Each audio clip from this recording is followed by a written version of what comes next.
Hi, it's Brian with the Fanboy Factor. Today I am joined by Rafael Medoff and Mark Zaid. Uh, we are talking about Rafael's new book, Whistleblowers, Four Who Fought to Expose the Holocaust. Thank you, gentlemen, for joining me. I really appreciate it. Thanks for having us. Absolutely. Uh, this was an incredible book, I have to say. I was kind of blown away and at some point really disgusted by our own country, just the way we tried to hide this. But I think the one that really shocked me was the first story with Alan Cranston. And I got to ask, just because, how did you get that story? Because it was Lee Falk of Phantom fame telling the story, and I just, how did that one come about? That one just confused me. Well, much of my work as a historian focuses on the handful of Americans who spoke out against the Nazi genocide. Most of the history of America's response to the Holocaust is a story of abandonment and indifference. But Right. there was also an inspiring minority of Americans from different walks of life who did try to help. And in the course of my research, I bumped into the story of Alan Cranston being sued in New York by Adolf Hitler. So that immediately drew my attention, because Cranston I knew from American political history as a longtime U.S. senator and then a presidential candidate. I had not known that he had been a journalist in the 1930s, and I certainly had never heard of Adolf Hitler or Hitler's publisher ever suing anybody in a New York courtroom. As I dug into the story, I was pleasantly surprised to discover that there was this interesting connection to comic book history. I myself am a historian of the Holocaust and of Jewish history, but I also have a background as, yes, a fanboy. So kind of reached into my own, fond memories of reading comics beginning when I was an adolescent in the 1970s, and of course I immediately recognized the Phantom. And as it turned out, Lee Falk and Alan Cranston happened to be personal friends. Wow. As I began to develop the story of the lawsuit into comic book form, I realized that bringing Falk in would add another sort of interesting and Yeah, offbeat element. it Keep in really mind did. the broader thing here is that Holocaust educators face a challenge Yes. to come up with new and interesting ways to talk about a subject that is very difficult, and especially when we're trying to reach young adults or teenagers, we really need to come up with innovative ways to talk about these subjects. And Right. some years ago, I began to realize that comic books, comic strips, animation, political cartoons would be a uniquely engaging way to talk to young people about these subjects. So that was the broader motivation behind trying to develop the Cranston story into comic book format. Okay, that's cool. And this isn't your first comic book. You also worked with Neil Adams on We Spoke Out, and I remember reading that, and that was also incredible as well. But back to Whistleblowers, it's the four men that you picked. I just like some of the events, like the boat that got turned around. You heard about it in history a lot, but it was you and artist sorry Dean Motter. Demon, you really brought that to life, and you added this entire different nuance to it, uh, and kind of like I said earlier, just it made me feel a little bit ashamed, which I guess I really, as an American, just doesn't it's not right, and it's just, but what they went through was just amazing.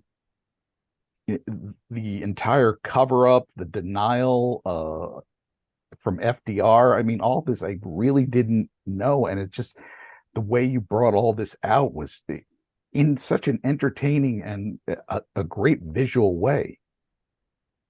Well, Dean, of course, is a veteran and award-winning comic book artist. Right. We all know him from Mr. X, Terminal City, other important comics works. He's also worked on mainstream characters like Batman and others. I consider myself very fortunate that he was able to partner with me in this project. We didn't begin working on Whistleblower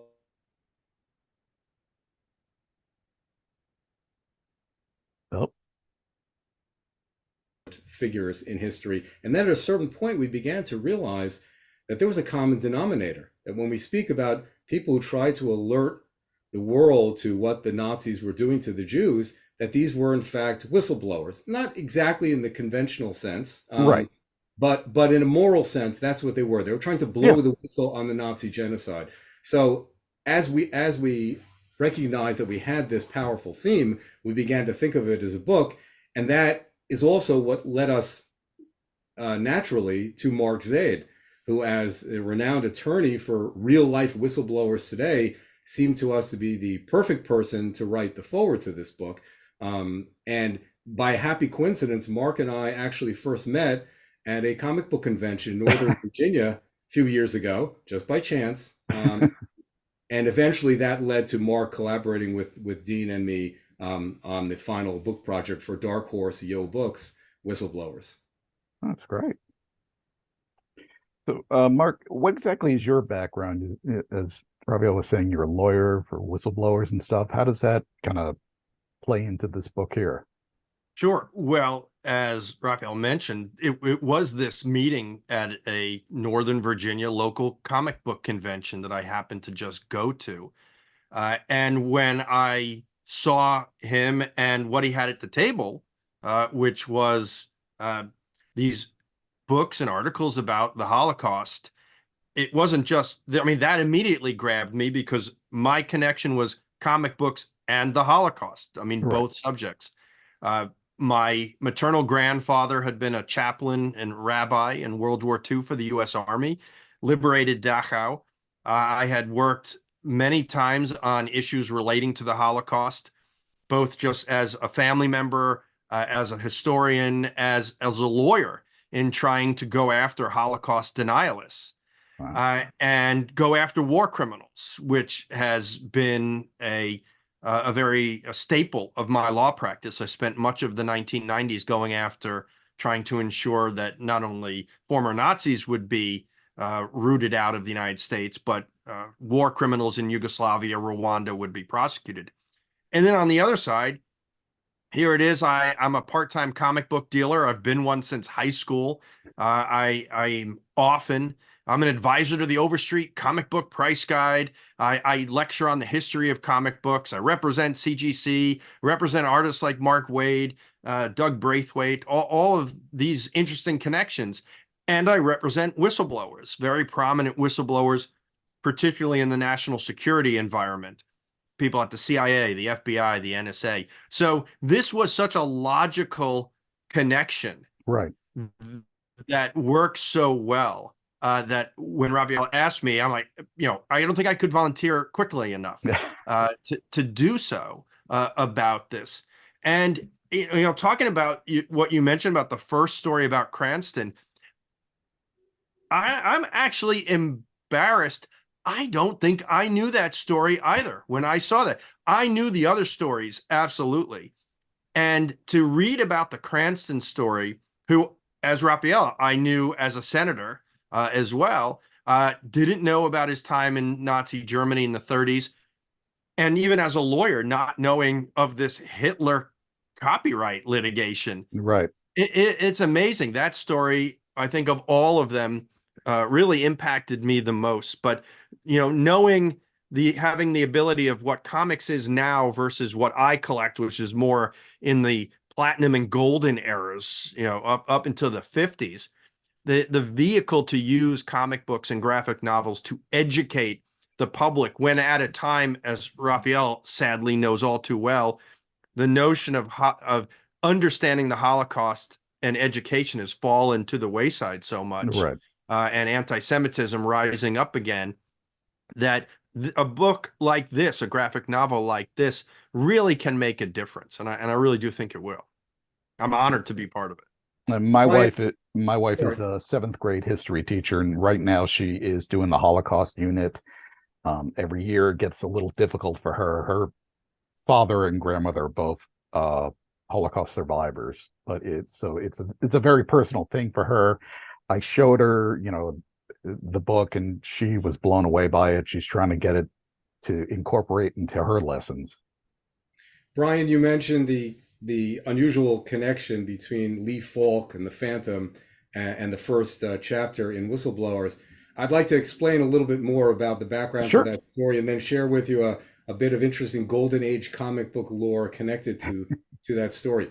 So the reason Adolf Hitler or his publisher were suing young Alan Cranston was this.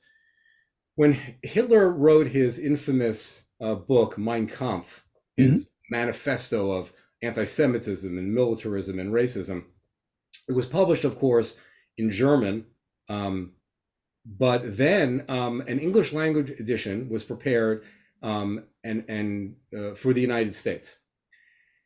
Cranston, walking down the street in Manhattan one day, saw a copy of it in the window of a bookstore. And he went in to take a look at it. Now, Cranston, as Mark just mentioned, Cranston had spent some time in Nazi Germany in the 30s as a young journalist, and he was familiar with Mein Kampf, and he Right. happened to be fluent in German. When he saw this copy in the store window, and then he began leafing through it, he realized that the worst parts of the book, the most extreme, militaristic, anti-Semitic parts of the book, had been removed. This was a Wow. whitewashed edition. The Hitler and his publisher were trying to sell Nazism to the American public without revealing what it really stood for. Outraged by this, Cranston then prepared his own pirate edition of Mein Kampf with all the awful stuff put back in. Right. And he sold it for a dime on newsstands in New York. And that's why he was sued by Hitler and Hitler's publisher for a copyright violation for Oh, having wow. taken Mein Kampf. Now, I'm not going to reveal what happened in court, but I do want to share with you this surviving copies of Cranston's edition of Mein Kampf, so to speak, are extremely rare, but we do happen to have one. And I want to show it to you. And Dean Motter was able to use this for, as readers will see, for some of the Wow. scenes in the book. So this is the original 10-cent tabloid Cranston edition of Mein Kampf. And now a bit of comic book lore. As you see, the cover is a cartoon. Right. Way down in the corner, the cover, little tiny writing, is the signature of the artist. It's Mel Kumin. Mel Kumin was a golden age comic book artist. He was the art director for Novelty Press, which published a lot of important comic books back in those years. Target, Blue Bolt, and others. He worked alongside and supervised Jack Kirby, Bill Everett, other greats of comic book history. And as it turns out, he was the one Alan Cranston enlisted to draw the cover of this striking tabloid expose of Oh, Mein wow. Kampf. That's cool. I did not know that. That's amazing. So Cranston is the first of the whistleblowers who are Right. featured in the book. Then in ensuing chapters, we chronicle in comic book form other true stories. This is a nonfiction graphic Right. novel. We feature the story of a young Polish Catholic courier, an underground courier, who witnessed Nazi atrocities against Jews in German-occupied Poland in the 1940s, and then was smuggled out of Poland and came to the United States and actually had an audience with President Franklin Roosevelt in the White House to try to alert the president as to what was happening to the Jews. We also tell the story of a Treasury Department lawyer who, by accident, discovered in 1943 that our own State Department was suppressing news about the mass murder of the Jews and even blocking opportunities to rescue Jewish refugees. And this attorney, his name was Josiah Du Bois, he then blew the whistle on the State Department and brought about a confrontation with President Roosevelt over the Jewish refugee issue. So these are exciting stories. Right. Of course, there are tragic stories as well. But what I hope most of all is that that they will be received as inspiring stories. I would like people who read them today, whether young adults or it's not a children's book. It's written Right. for adults, college students, high school students. But I hope they'll derive inspiration from this and realize anew that every one of us has the human moral obligation to speak out against injustice and oppression. And if given the opportunity to blow the whistle, then that is a moral duty that every one of us shares.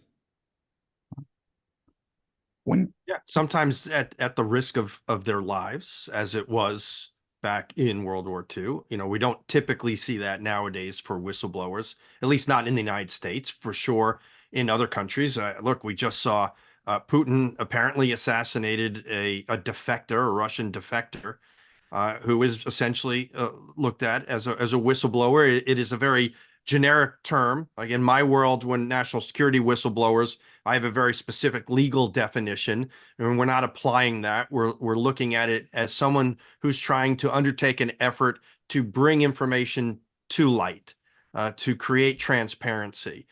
So, you know, the story of the St. Louis, which has been documented and written about, and I think was a television movie, if I remember correctly, that I once watched back in the 70s, I think.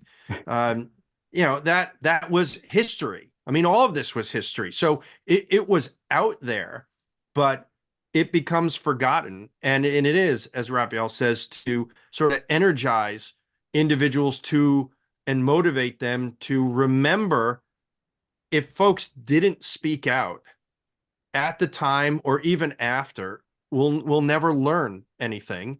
And the whole saying of, you know, history is doomed to repeat itself again. And we see that obviously time and time again throughout our planet in history. And, you know, this graphic novel, that's part of what the design is meant to achieve. I'd like definitely to add a word about that refugee ship, the St. Louis, which was turned away from America's shores in 1939. This is perhaps the best known symbol of America's response to the Holocaust. I find when I lecture about how our president and our country responded to the Nazi genocide, many people remember that there was this dramatic story. Even people sometimes who don't remember the name of the ship will say to me, yeah. "What about that ship that was turned away?" Well, the ship was carrying 930 Jews who were fleeing from Nazi Germany. And it first sailed to Cuba, was turned away there. Then it hovered off the shore of Florida, hoping that President Roosevelt would grant them haven. Now, we tell the story of the St. Louis here, but in a very unique way, because a few years ago, my colleagues and I were approached by the family of one of the passengers on the St. Louis who survived and who wrote a diary. This is only the second known existing diary from a survivor of the St. Louis. The family had never published their grandfather's diary. They weren't quite sure what to do with it, but they wanted people to learn from it. Okay. And so I showed them some of the work that Dean and I had done, and Neil Adams and I had done in talking about the Holocaust through media such as comic books, cartoons, and animation. And they were delighted at the idea that their grandfather's story would be told for the first time, that it would be told in this unique through this unique medium. So as readers will see when they read Whistleblowers, that chapter called Voyage of the Doomed, it's not told through my voice as the writer. Instead, No. what I do is I use excerpts from the diary. It was written in German. We translated it. We use excerpts from the diary to tell the story. So the artwork, Dean's artwork as it tracks the events, is being guided with actual excerpts from the diary. It's told in the voice of that passenger, whose name is Arthur Weil. And that's another very unique aspect of this book. Normally, when historians discover an old diary or some other rare document, we write about it in an ordinary type of history book. I've certainly done that many times. So to reveal to the world this remarkable diary, but through the format of a comic book, is certainly unprecedented. Right. We're very proud that we're able to do that. Dean's artwork really did complement the writing. The color palette was a nice touch to it, kind of the muted colors that were used. Really emphasized a lot of these stories, and for me, it made a huge impact. It really did, and like I didn't know a lot of this, and it's just my eyes were open, and I'm always trying to learn more about it. It's like, yeah, I'm Jewish myself, so I want to learn more about, what happened. I mean, for the most of my knowledge is, I like most people I did read Mouse, I read a lot of Eisner's stuff, the Protocol to Zion. But as I'm branching out, I'm seeing there's like more and more stuff out there that is just it's enlightening. It really is. One of the interesting challenges that I faced as a historian trying to turn history into a comic book story was a question of how explicit to be when portraying Nazi atrocities. This Sure. is something that Dean Motter and I discussed many times because obviously the Holocaust was an extraordinarily horrific and brutal event, and you could show aspects of the Holocaust that are extremely ghastly and violent. But ultimately, as readers will see, we decided to take a more a more muted approach in the Right. sense that you see episodes of Nazi abuse of Jews, but much of it is done in a kind of implicit, somewhat off-camera way. We don't hide anything, but we try to show the brutality in a way that does not distract too much from the story. We didn't want Right. to turn it into one of those old EC horror comics, because there's a lot of horror in the Holocaust, but we were conscious of the fact that we want this to be something that people will be comfortable reading, comfortable giving to their college age son or daughter as a gift, um, and in general not feeling like they have to be nervous about what the images show. And it was tricky. It's a Right. balance. As a Right. historian and as a comic book fan, I was constantly struggling between wanting it to be as authentic as possible, but also wanting it to be I wanted readers to be as comfortable as possible. I think we Understood. succeeded. You Readers did. You definitely did.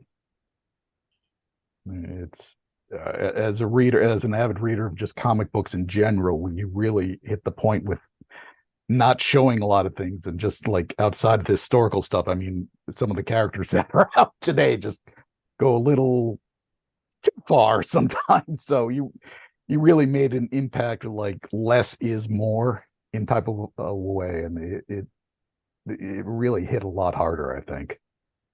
When Yeah, I was growing up, go sorry, ahead. when I was growing up as a young comic book fan, it was right at the time that the comics code was being challenged. I was buying from spinner racks those classic Mhm. issues of Spider-Man and of Green Lantern, Green Arrow, where they were taking on issues like drug abuse and so forth. And so I was reading comics precisely at the time when things were loosening up, and you could show more. You could begin to show more bloodshed and more gore. But then, of course, in some comics creators then took that to an extreme, and I'm Right. not objecting to that. For some readers, that's what they want. Mhm. Um, but I'm very conscious of the fact that there was a long period when, because of the Comics Code Authority, when there was no bloodshed at all, and then you had the EC period when there was just tremendous amounts.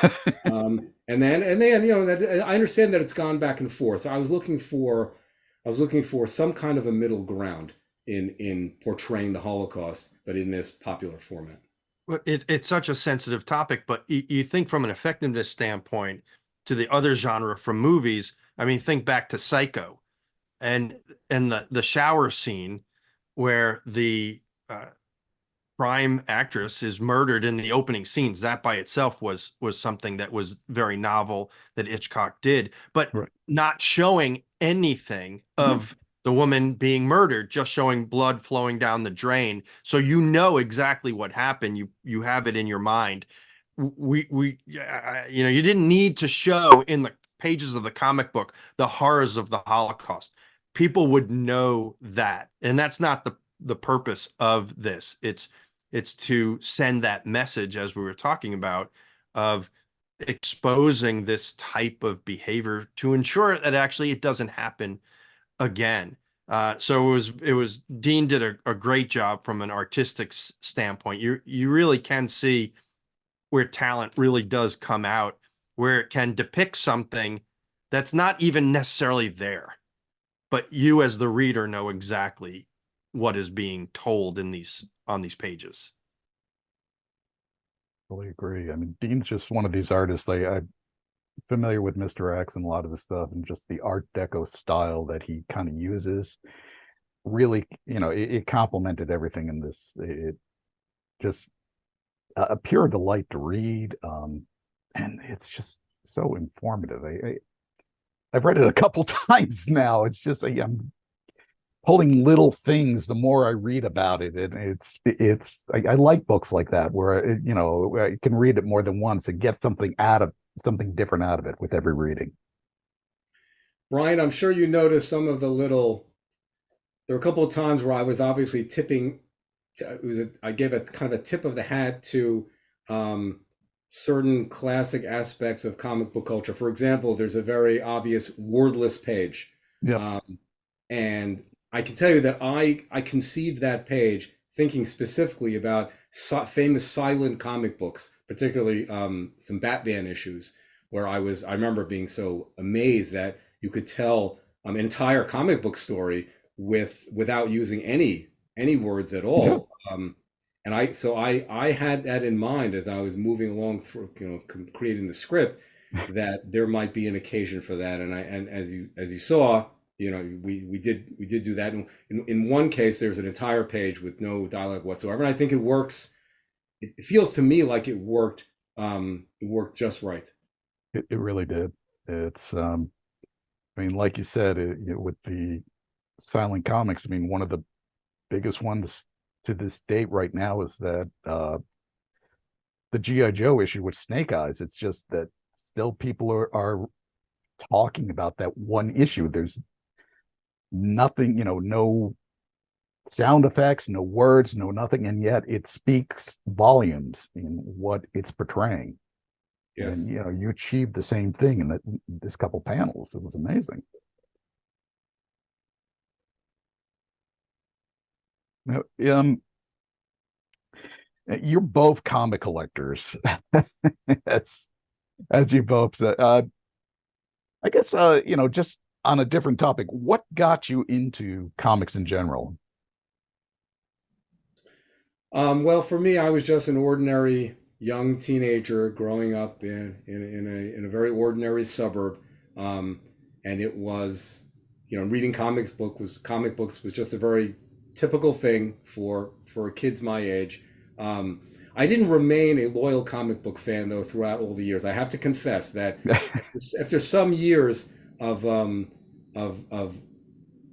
of avid comic book readership and even some amateur fanzine publishing back in the 70s, then I kind of put it aside for quite a long time. It was much later, already in my years as a Holocaust educator, that I began to think back to my comic book days and explore the possibility of using that medium to talk about the things that I was teaching and writing about in my Correct. professional work. So it was kind of a for me, it was a return to my comic book roots. So I wouldn't call myself a comic book collector exactly, although since I've become more immersed in this world in the last decade or so, I am buying some older comics, none of the new ones. I buy some of the older comics that bring back warm memories from my early years.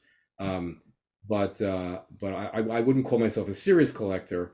Whereas I think, well, Mark Zaid certainly fits that. Oh, I spend way too much money on comic, or I really should say I don't spend enough, but most people would probably say I spend way too much. I started out just like I'm sure the both of you did, as a small kid growing up when we had stationery stores, as we used to call them, which I guess would be like the Hallmark store of today. It doesn't, or a CVS even, I suppose. And going and buying off the spinner racks. And at least my earliest memory are 20-cent detective comics, which probably would place me about 1974 when I remember first starting to buy. And then I would bring backpacks of comics into my sixth grade class and sell them for like 10 cents to 25 cents each. And literally had a comic book business on Long Island. My senior year of high school, we went to a comic book show every month and sold.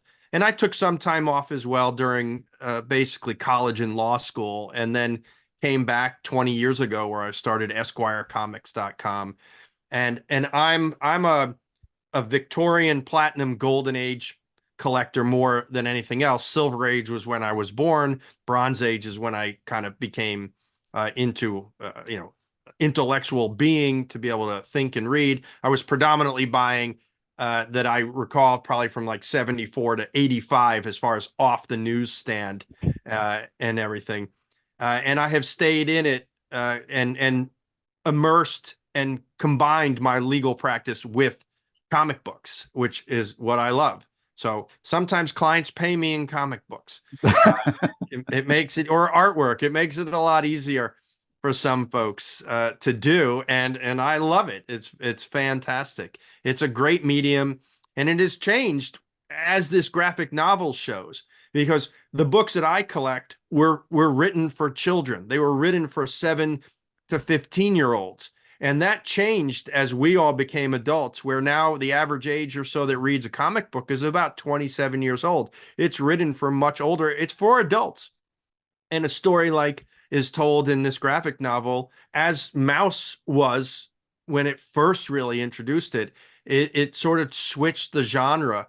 And it's so important to try and do it, especially as everything goes online and folks are more into ebooks necessarily than real books, which I shall never give up. I have to ask both of you a question. Do you feel there is still kind of a stigma with comic books just being the spandex crowd, or do you think the general population has started to realize that there's more to it? Well, I have been Yeah, delighted. I've been delighted to note the entry of comic book culture into mainstream American culture, because as a kid reading comic books, my friends and I were, sort of just like a little minority among our peers. Comic Right. books were not all kids were reading them, and they were certainly considered, as Mark noted, they were certainly considered, children's work, or or junk literature. Um, but I'm very pleased at the ways in which the comic book medium has come to be accepted in the mainstream, and the very idea that that teachers throughout the country are using graphic novels and other kinds of graphic media to teach kids. And that's what we hope Whistleblowers will become a part of, that teachers will see it as a valuable way to talk about what is arguably a difficult and complicated subject. Right. But the very fact that comic books are now are accepted by so many teachers as an instructional tool, I find that very heartening. So beyond the fact that we all enjoy that superheroes and other comic books have made it to Hollywood in such a big way, the fact that they're in all of our schools, or many of our schools, that's a very heartening thing, because that means that many more young people will take an interest in important lessons of history that they otherwise might find boring. Right. And it has changed over the years. You know, the storylines, if you go back and read some like Captain Marvel Adventures. Captain Marvel, who most people now would know as Shazam for legal reasons, because DC Fawcett sold it to DC. DC lost the copyright title, the trademark title in the name, because Marvel took it over into the other Captain Marvel that we all know now. But you read a Captain Marvel comic book which outsold Superman in the 1940s, and they are not good stories. They're silly. They're goofy. They're spoofy. But they were great for kids. But there were other stories where I remember persuading my parents when I was about 9 as to why I should still be allowed to read comics by using a Captain America annual and showing that I was learning about World War II history and German language because he was fighting the Nazis, and they would put in, schnell, schnell. And I know that means quickly, quickly, and, or Jawa, word, yes and no, not all these things.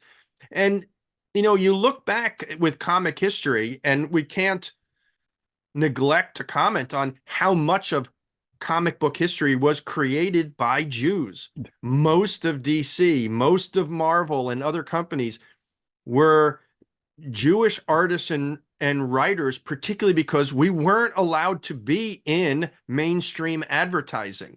So we went into the comic book world, and most of the major characters that we have from that period to now, Superman, Captain America, all created by Jewish artists and writers. First, of course, the first Captain America comic book by Joe Simon and Jack Kirby in 1941, prior to the U.S. joining into World War II, was Captain America punching Hitler across the face.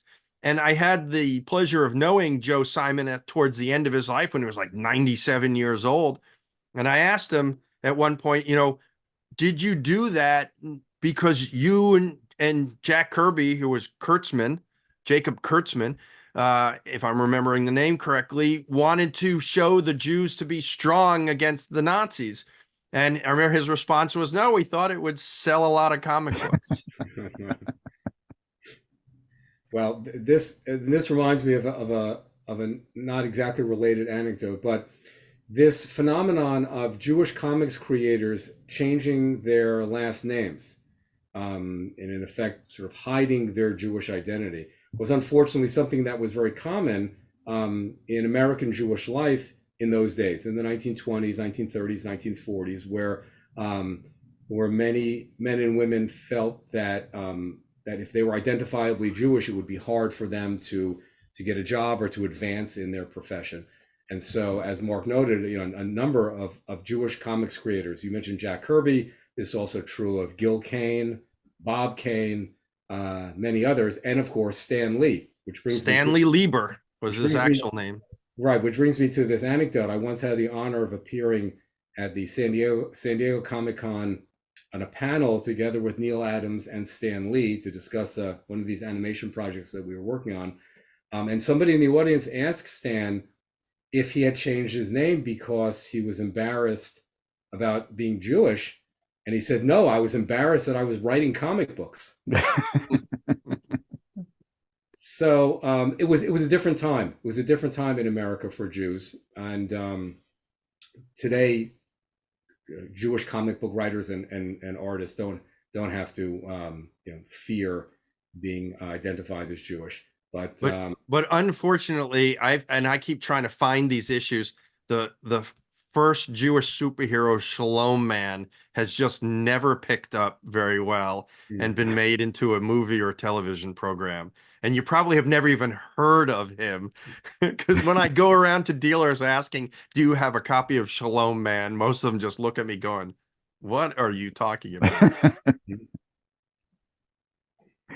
Well, gentlemen, thank you so much for taking time today. I really appreciate it. Again, it's Whistleblowers, 4 who fought to expose the Holocaust. It comes out in bookstores on the 27th and available in comic shops on the 28th. Rafael, Mark, published by Dark Horse. Yep. Yo Books. Yeah. Thank you, Brian. Really appreciate it. Thank you, Mark. Thank you, Rafael. I really appreciate it. It was great talking with the both of you. Thank you for having us. Take care. Bye now.